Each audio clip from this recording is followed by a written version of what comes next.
घनघोर अंधेरा, आकाश में बिजली चमकती है, समुंदर में उफान। एक नाव धीरे धीरे बह रही है। नाव में बैठी है सत्यवती, चेहरे पर भय, हाथ पेट पर रखे हुए। नाव खेने वाला एक साधारण मछुआरा नहीं था, वो था पराशर ऋषि। उसी रात नदी के बीच एक दिव्य बालक ने जन्म लिया। आंखों में गहराई, चेहरे पर शांति।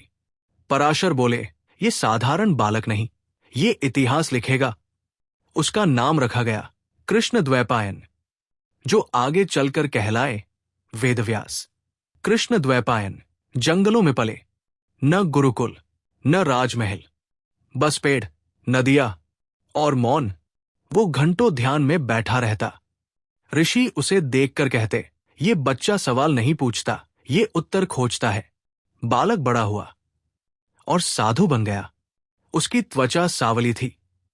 वो द्वीपों पर रहता था, इसलिए लोग उसे कहने लगे व्यास, द्वीपवासी, गहरे रंग वाला। व्यास ने देखा, लोग वेद नहीं समझ पा रहे थे।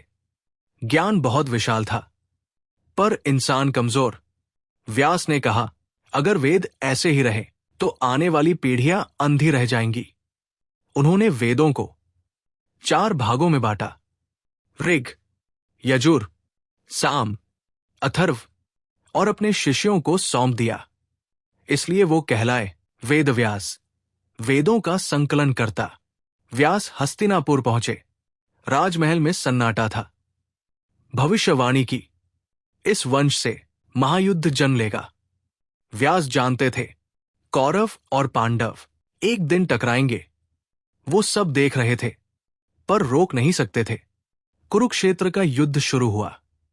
रक्त, धूल, चिल्लाहट।